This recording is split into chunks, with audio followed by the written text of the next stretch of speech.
ஒரு சாஸ்திரத்துல இருந்து ஒரு அழகான கதை சொல்லப்படுது. என்ன பண்றாருன்னா, சனீஸ்வரன், இன்னைக்கு சனிக்கிழமை இல்லையா? சனீஸ்வரன் என்ன பண்றாரு, நாரதர் கிட்ட போறார். அவர் போய் கேட்கிறார், சுவாமி எல்லாரும் என்ன அமங்கலம் அமங்கலம் சொல்லி சொல்றாங்க, யாருக்குமே எனக்கு பிடிக்கவே மாட்டேங்குது, எனக்கு ஏதாவது செஞ்சு கொடுங்களேன், நான் வந்து நல்லவனா மாறுவதற்கு என்ன பண்றது அப்படின்னு சொல்லி கேள்வி கேட்கிறார்.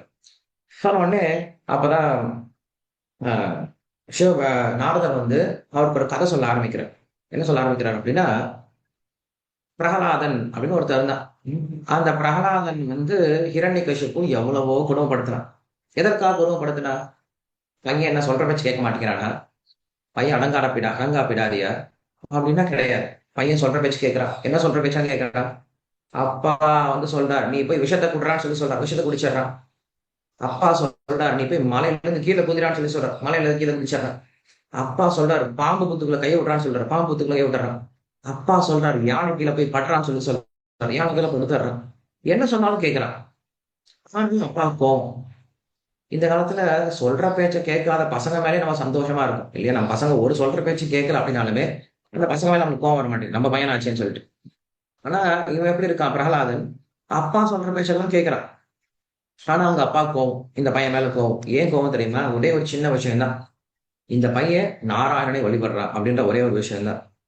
அதனால இந்த பையன் மேல அவங்க அப்பாவுக்கு பயங்கரமான கோவம்.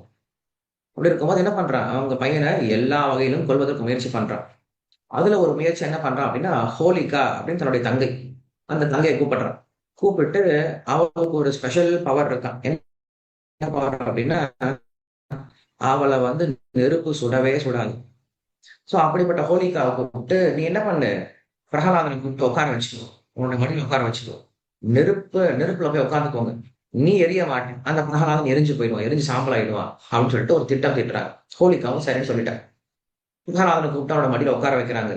கப கப கப கபன்னு நெருப்பு எரியுது. தகதகன்னு எரியும் பொழுது ஹோலிகா வந்து கொஞ்சம் கொஞ்சமா சூட்டை உணர ஆரம்பிக்கிறானா. பிரகலாதனுக்கு ஒண்ணுமே தெரியலையா. ஏன்னா நரசிம்மர் அவனை பாதுகாக்க ஆரம்பிச்சிட்டார். அவனுக்கு கொஞ்சம் கூட சூடு தெரியவே இல்லை. ஆனா ஹோலிகா என்ன ஆனா அப்படின்னா, முழுவதுமா பஸ்வமாயி கீழே விழுந்துட்டான், இறந்து போயிட்டான். ஹோலிகா ஆஹ் இறந்து போனான் அப்படின்னு பார்க்கும் பொழுது, உண்மையில சொல்ல போனோம் அப்படின்னா ஹோலிகாவை இறக்கவும் இல்லையா. அவளும் என்ன பண்ணிட்டா, தப்பிச்சு வந்துட்டான். சரி, பிரகலாதன் தான் வந்து பக்தன், அவன் தப்பிச்சு வந்துட்டான் அப்படின்னா, ஹோலிகா ஏன் தப்பிச்சு வந்தா அப்படின்னா, பகவான் நினைச்சாரா, சரி ஒரு பெண்ணா இருக்காளே இவளை போய் ஏன் கொல்லணும்னு சொல்லிட்டு விட்டார். நரசிம்மர் விட்டார். ஹோலிகா தப்பிச்சு வந்துட்டார். அதற்கப்புறம் ரொம்ப காலம் காத்துட்டு இருக்காளாம், இவனை எப்படியாவது கொல்லணும் அப்படின்ற அந்த வஞ்சத்தோட காத்துட்டு இருக்காளாம். ஏன்னா ஹிரண்யகசிபு தன்னோட அண்ணனை கொண்டுட்டா இல்லையா, அதனால பழி வாங்குறதுக்கு காத்துட்டு இருக்கா. அதுக்கப்புறம் அதே நரசிம்மர் கிருஷ்ணனா வர மறுபடியும் வர. சோ வரும் பொழுது, இப்ப இந்த கிருஷ்ணரை கொல்லணும் அப்படின்னு முடிவு பண்றான். எப்ப முடிவு பண்றா, ஹோலி அப்படின்னு ஒரு பண்டிகை இருக்கும் இல்லையா? அந்த ஹோலி அப்படின்ற பண்டிகையே இந்த ஹோலிகா அப்படின்றவங்க கிட்ட இருந்தா வந்தது.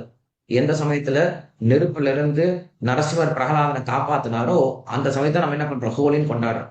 நார்த் இந்தியால பார்க்க ஹோலி கொண்டாடுவாங்க. ஹோலி என்ன பண்ணுவாங்கன்னா, நிறைய வண்ண பொடிகள்லாம் தூவி என்ன பண்ணுவாங்க, எல்லார் மேலேயும் சந்தோஷமா கொண்டாடக்கூடிய ஒரு நாள் ஹோலிகா அப்படிங்கிறது, ஹோலி அப்படிங்கிறது.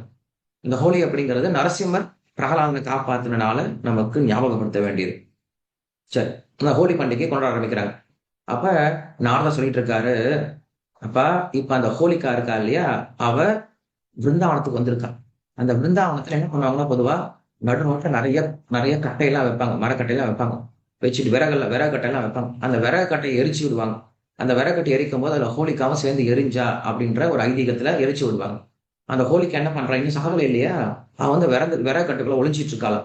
எப்படியாவது இந்த முறை இவங்க நெருப்பை எரிக்கும் பொழுது அந்த நெருப்போட சேர்ந்து நம்ம என்ன பண்ணலாம், கிருஷ்ணரையும் எரிச்சிடலாம் அப்படின்னு சொல்லிட்டு உள்ள உட்காந்துட்டு இருக்க.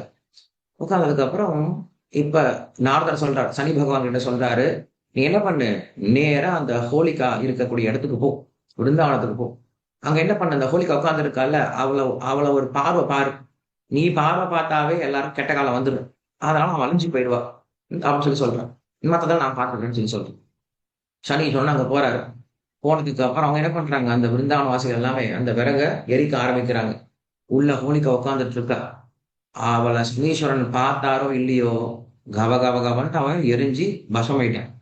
ஹோலிகாவை கொன்னுட்டார். சனீஸ்வரன் கொன்னுட்டான். கொன்னதுக்கு அப்புறம் நாரதர் என்ன பண்றாரு, இப்ப அந்த சனி பகவானை கூட்டிக்கிட்டு ஹம், விஷ்ணு கிட்ட போய் காட்டுறார். விஷ்ணு கிட்ட சொல்றாரு, இந்த மாதிரி இவர்தான் சனீஸ்வரன், இவர் உங்களுக்காக சேவை பண்ணியிருக்காரு. உண்மை நினைச்சா அவங்க என்ன சொல்ல போனோம் அப்படின்னா, நீங்களே கொண்டு இருக்கலாம் ஹோலிகாவ. ஆனா உங்களுக்கு எதுக்கு அந்த வேலைன்னு சொல்லிட்டு சனீஸ்வரனை வச்சு அந்த வேலையை முடிச்சிட்டோம். உங்களுக்காக ஒரு நல்ல காரியம் பண்ணியிருக்காரு. இவருக்கு எப்பயும் கெட்ட பேர் தான் வந்துட்டு இருக்கு. இவருக்கு ஏதாவது வரம் கொடுங்களேன் அப்படின்னு சொல்லிட்டு நாரதர் வந்து பகவான் கிட்ட பிரார்த்தனை பண்றாரு. பகவானை பாக்குறாரு. ஆமா, உண்மையில சனீஸ்வரன் நல்ல சேவை பண்ணியிருக்காரு. அவருக்கு நான் ஒரு வார்த்தை கொடுக்குறோம், 2 வார்த்தை கொடுக்குறோம் அப்படின்னு சொல்லிட்டு என்ன பண்றாரு, 2 முக்கியமான வார்த்தை கொடுக்குறாரு. என்ன வார்த்தை கொடுக்குறாரு? சனிக்கிழமை காலையில அதிகாலைன்னு சொல்லி சொல்றோம் இல்லையா, விடியற் காலைன்னு சொல்றோம் இல்லையா, 4:30 மணில இருந்து 6 மணி வரைக்கும். இந்த சமயத்துல எல்லாமே நல்ல நேரம் தான். சனிக்கிழமை அதிகாலை நேரம் அப்படிங்கிறது. நீங்க திதி பார்க்க வேண்டாம், நாள் பார்க்க வேண்டாம், நட்சத்திரம் பார்க்க வேண்டாம், எதுவும் பார்க்க வேண்டாம், மாசம் பார்க்க வேண்டாம், எதுவும் பார்க்க வேண்டாம். சனிக்கிழமை காலையில அப்படிங்கிறது சனி உஷஸ் அப்படின்னு சொல்லக்கூடிய நாளாம். அந்த சனி உஷஸ் அப்படிங்கிறது அவ்வளவு மங்களகரமானதா. இந்த நாள்ல நீங்க எந்த நல்ல காரியத்தையும் பண்ணலாம், ஒன்றும் தப்பு கிடையாது அப்படின்னு சொல்றாங்க. 2வது முக்கியமான விஷயம், அன்னைக்கு சனிக்கிழமை யாராவது பெருமாள் கோயிலுக்கு போய் தரிசனம் பண்ணாங்க அப்படின்னா, பகவான் சொல்றாரு நான் மோட்சத்தையே கொடுக்குறேன்னு சொல்லி சொல்றாராம். பெருமாள், அதாவது திருப்பதி பெருமாளை பாக்குறவங்களுக்கு. அதன் பிறகு அதை நம்ம என்ன பண்றோம், அந்த திருப்பதி பெருமாளை பாக்குறதுக்கு பதிலா நம்ம என்ன பண்றோம், நம்ம வீட்டு பக்கத்துல இருக்கக்கூடிய பெருமாள் கோயிலுக்கு போயிட்டு வரோம். இன்னும் சொல்ல போனோம் அப்படின்னா, அஹ், அநாச்சியார் கோயில் அப்படின்னு சொல்லி சொல்லக்கூடிய அங்க ஒரு பெருமாள் இருக்கார். அந்த பெருமாள் சொல்றாரு, நீங்க ஒரு முறை என்ன பார்த்தாவே திருப்பதிக்கு 64 முறை போயிட்டு வந்ததுக்கு சமம் அப்படின்னு சொல்லி சொல்றேன். சோ அப்படி என்ன பண்றாங்க, சனிக்கிழமை ஆச்சுன்னா காலையில பெருமாள் கோயிலுக்கு போயிட்டு வர வழக்கம் ஏற்பட்டது. இப்படிதான் வந்து நான் வந்து மங்களம் பரம் அப்படின்னு நாமத்துக்கு அர்த்தத்தை பார்த்துக்கிறோம். சோ என்ன பண்றாரு, மங்களமற்ற சனீஸ்வரனுக்கும் மங்களத்தை தந்தனால அவருக்கு பேரு மங்களம் பரம்.